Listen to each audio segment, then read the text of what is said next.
I remember exactly what my wife's attorney said when I walked into that conference room.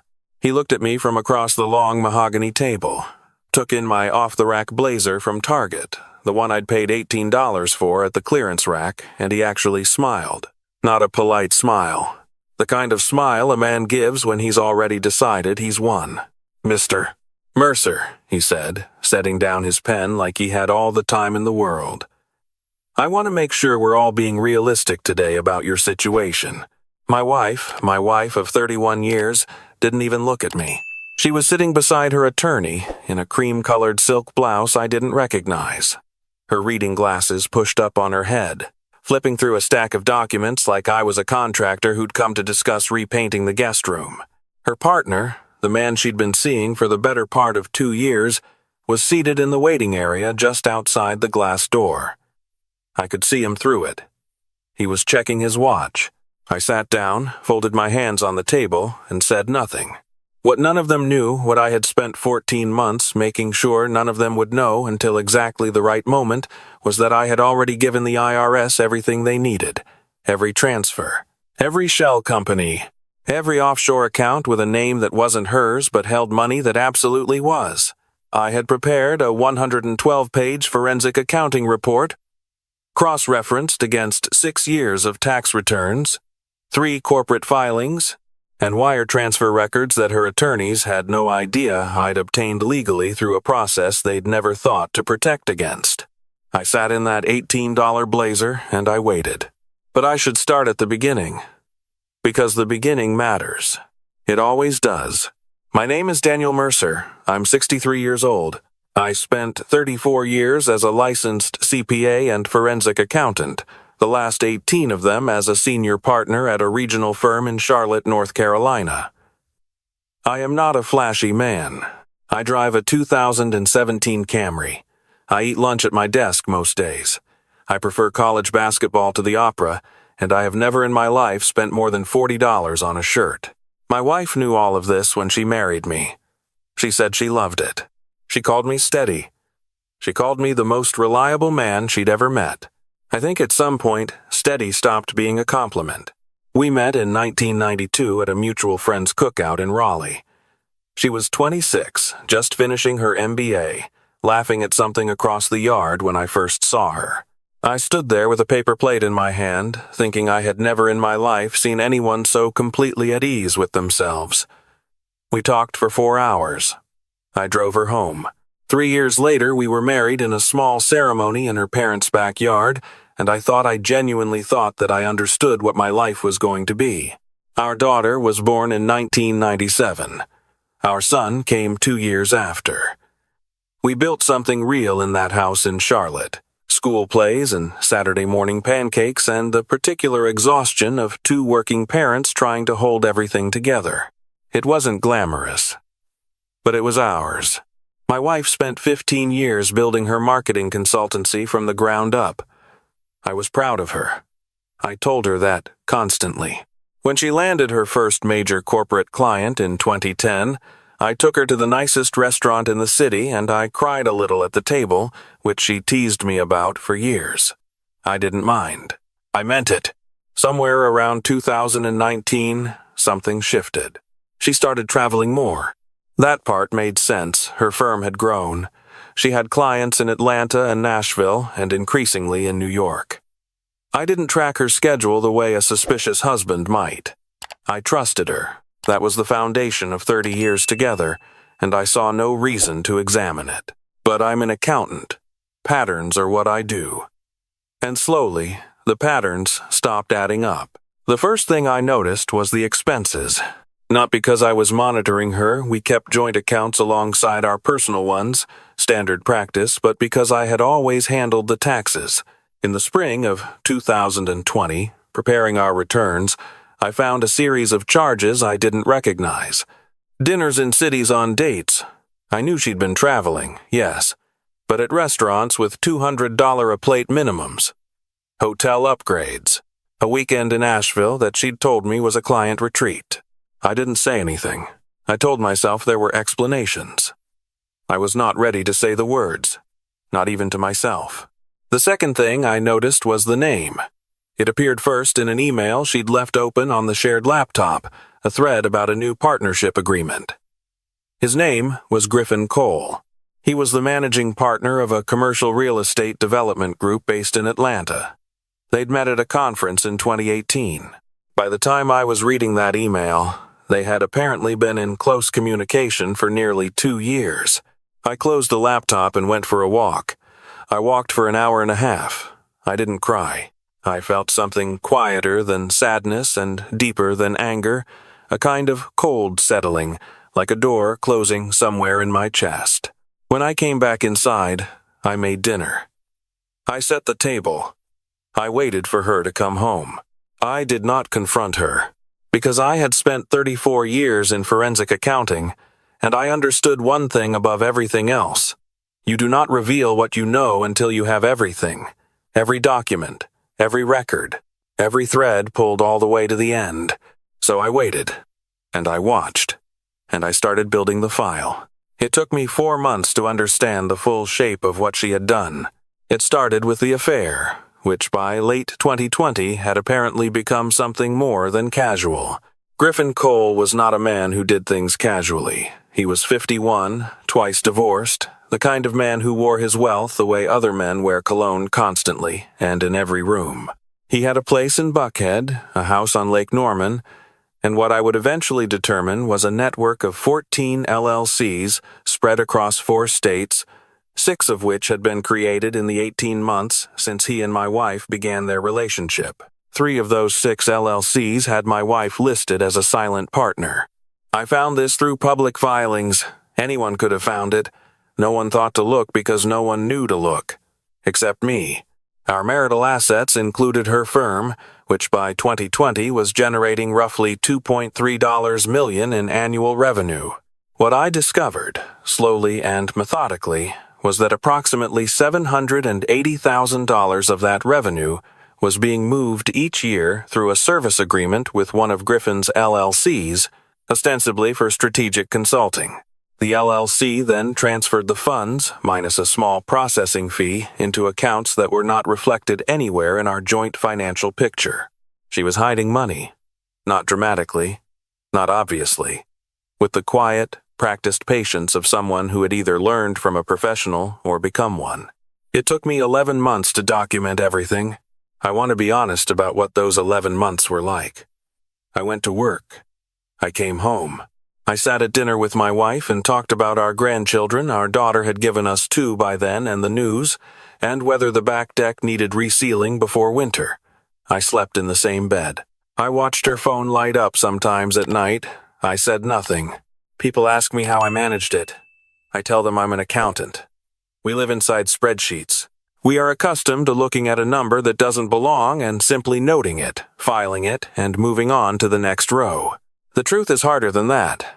The truth is that I loved her for 30 years, and some part of me was still, even then, hoping I would find an explanation that made sense, that the numbers would resolve into something innocent, that the closed door in my chest would swing back open and I would feel like myself again. It didn't. They didn't. I didn't. In March of 2021, I called a divorce attorney. A week later, I called my contact at the IRS whistleblower office, a woman I had worked with on 2 previous cases over the years. I submitted the report on a Tuesday morning, drove to my office, and ate my lunch at my desk like any other day. My wife was served with divorce papers on a Friday. She called me 4 times that afternoon. When I got home, she was sitting at the kitchen table looking like she'd been there for hours. "I didn't think you knew," she said. "I know," I said. She asked me if we could talk about it. I said yes. We talked for 3 hours. She cried. I didn't.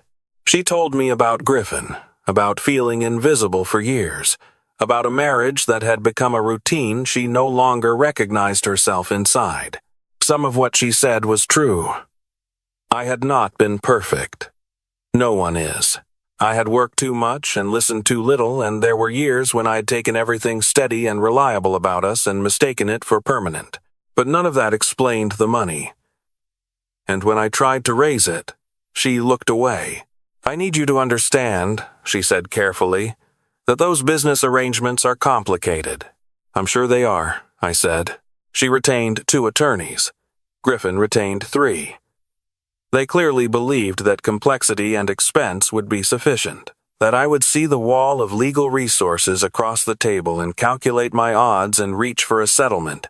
I wore my $18 blazer to the first meeting and let them believe exactly that. The mediation took place over 6 weeks at a law firm in uptown Charlotte. I showed up to every session in clothes that communicated nothing. Khaki pants, sensible shoes, the blazer, no watch. I drove the Camry and parked it myself rather than using the garage. Across the table, her lead attorney, a man named Hartley, who had the particular self-satisfaction of someone who had never once been surprised in a conference room, treated each session like a formality. He kept referring to the realistic valuation of Mr. Mercer's position. He mentioned my salary several times. He talked about the firm's value as though I hadn't been doing our taxes for 15 years and knew exactly what it was worth down to the quarter. Griffin Cole attended the 3rd session. I don't know why. Perhaps to demonstrate something. He sat in the chair beside my wife and said very little, but his presence was itself a statement. He was broad-shouldered and well-dressed, and he looked at me the way people look at furniture they're about to have removed. I looked back at him pleasantly and took notes in a yellow legal pad. At the end of that session, Hartley laid out their proposed settlement. She would retain the firm.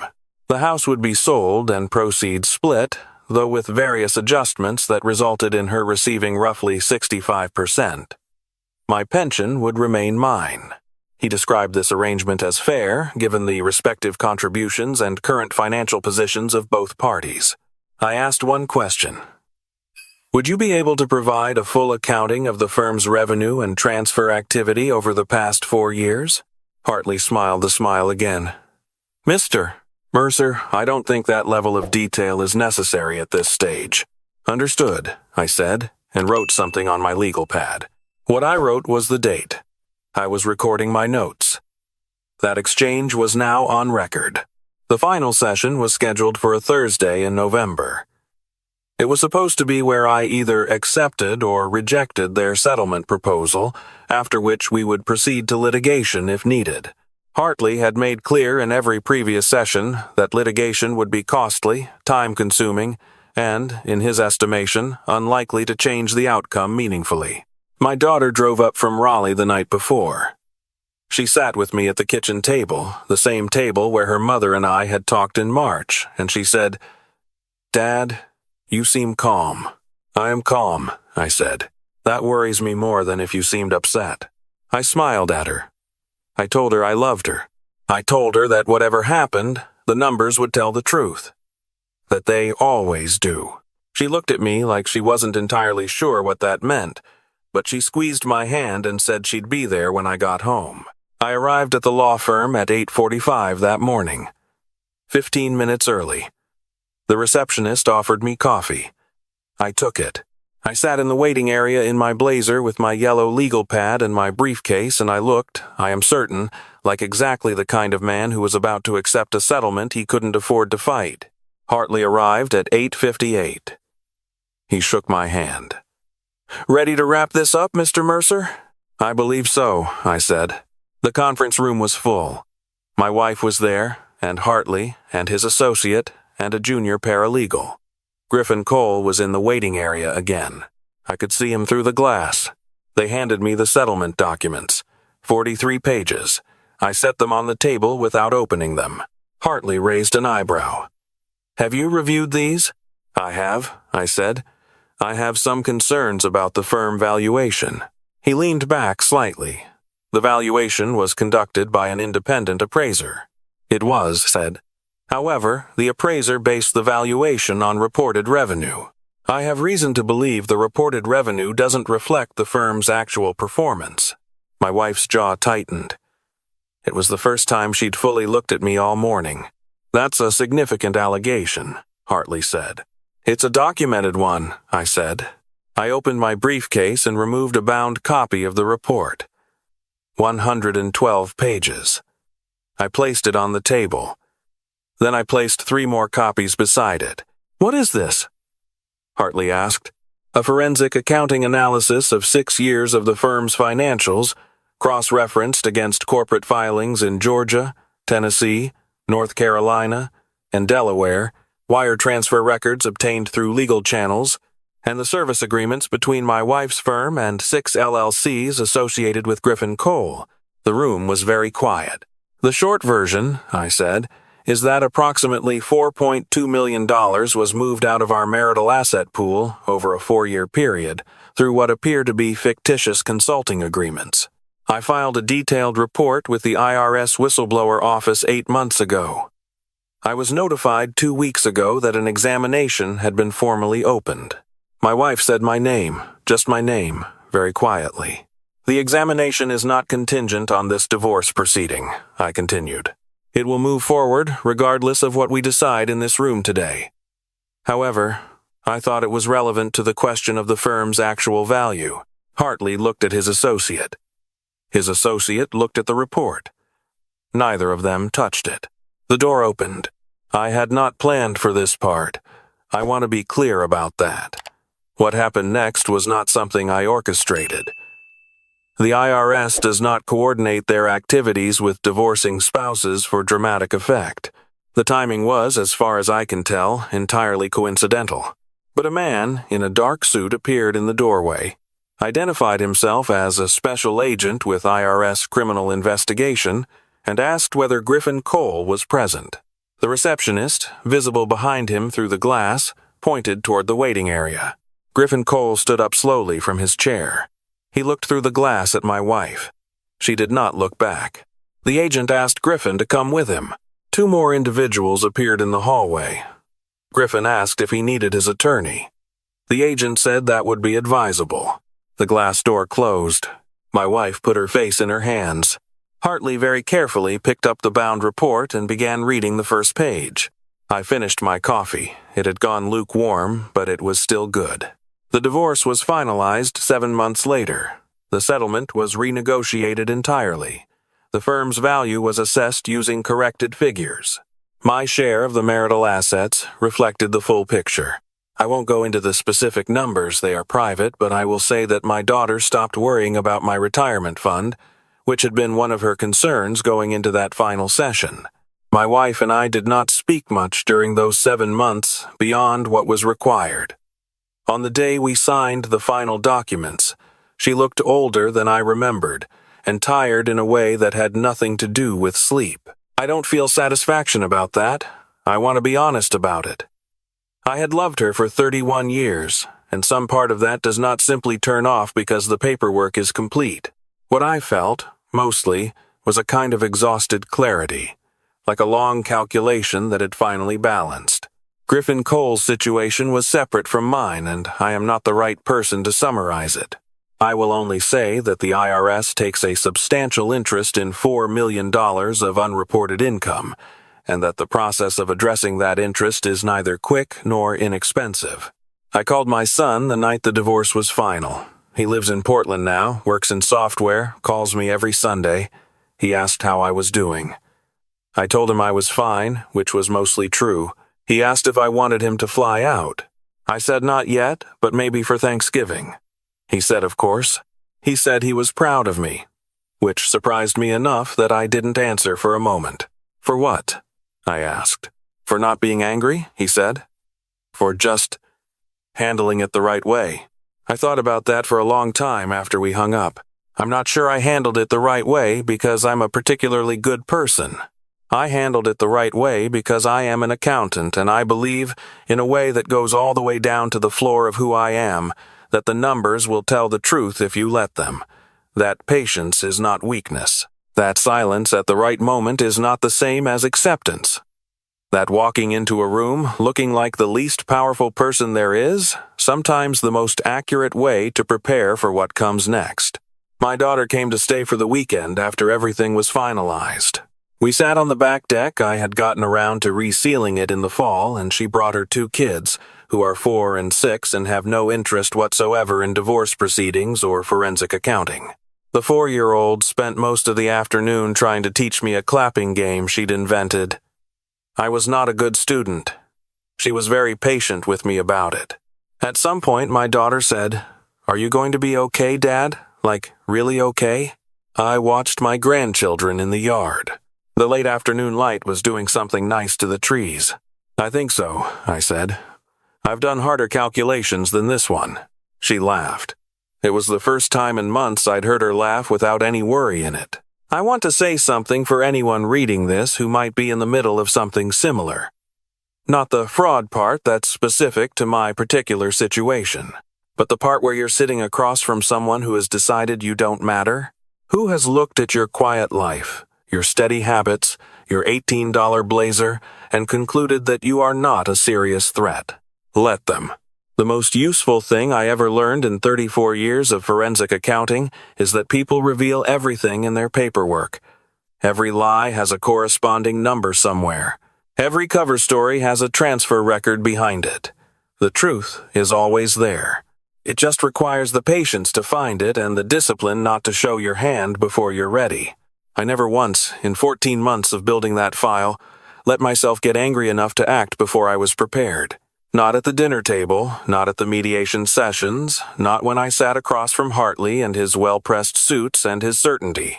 Not when Griffin Cole looked at me through that conference room glass like I was something he was about to have removed. That patience was not easy. I won't pretend it was. There were nights I sat at my desk at 11 o'clock with the files spread out in front of me and felt the weight of it all so completely that I couldn't move for a while.